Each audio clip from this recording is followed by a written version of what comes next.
One British king was so terrible, no monarch has dared use his name in 800 years. Another queen was so beloved, 250,000 people stood in line for 24 hours just to see her coffin. Today, we're breaking down the 3 most hated and 3 most loved British monarchs. And trust me, some of these stories will blow your mind. Let's start with the tyrants, because British history has some absolute monsters wearing crowns. The most hated, King John. The king so bad, they banned his name. How many King Johns have ruled England? 1. In 800 years, no monarch has touched that name. That's how bad John was. John lost Normandy, Anjou, basically all English territory in France. His nickname? John Lackland. Then he taxed nobles into bankruptcy to fund wars he kept losing and murdered his 16-year-old nephew Arthur, a rival to the throne. By 1215, nobles forced him to sign the Magna Carta at Runnymede, the foundation of constitutional democracy. For John, it was the ultimate humiliation. He died a year later, possibly poisoned. Chroniclers wrote that hell is now fouler because John had entered it. But if John was hated for being weak, our next king was hated for something darker. Richard III, the child murderer under the parking lot, King Edward IV dies, leaving 2 sons, 12-year-old Edward and 9-year-old Richard. Their uncle Richard declared them illegitimate, locked them in the Tower of London, and crowned himself Richard III. The princes were seen playing in the courtyard for weeks.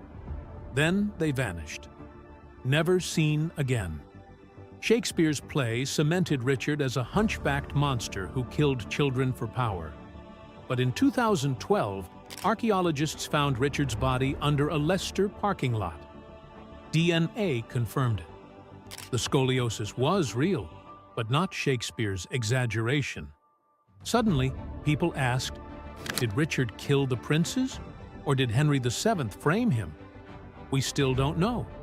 Did Richard III murder them, or was it Tudor propaganda? Drop your theory below. But if Richard's guilt is debatable, our next king's crimes are facts. Henry VIII, the king who created a church to get divorced, a king so notorious for destroying women. There's a rhyme about it. Henry wanted a son. His first wife, Catherine, only gave him a daughter. He wanted divorce. The Pope said no. Henry's solution? Start his own church. He broke from Rome, declared himself head of the Church of England, divorced Catherine, and married Anne Boleyn. When Anne only gave him another daughter, he had her beheaded on false adultery charges. Wife 5, Catherine Howard, was also beheaded. Between marriages, Henry dissolved 800+ monasteries, stole their wealth, destroyed religious art.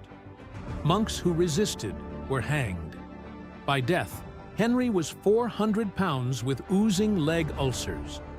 The athletic prince became a bloated tyrant who executed 2 wives and terrorized England. Is Henry VIII a historical figure to celebrate, or just a serial killer with a crown? Best argument gets pinned, but British royalty also produced legends. The most loved, Queen Elizabeth I, the Virgin Queen who bent to no one. Elizabeth I survived execution attempts, imprisonment, and was declared illegitimate by her father, Henry VIII, after he beheaded her mother. She should have died powerless. Instead, she became England's greatest monarch.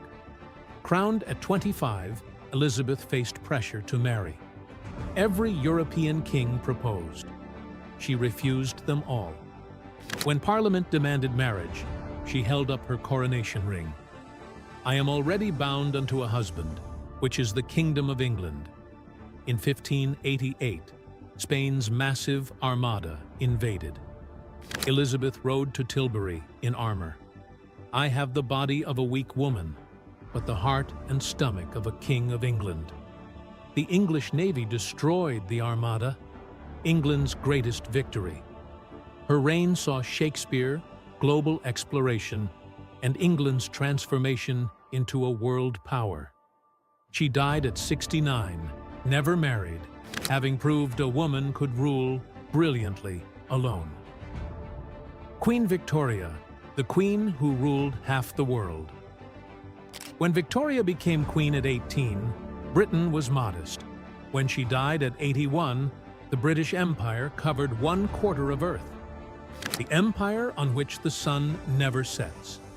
Victoria's 63-year reign defined an era. Industrial revolution, railways, telegraph. Britain became the world's superpower. But she genuinely loved her husband Albert. When he died at 42, Victoria wore black for 40 years, every day.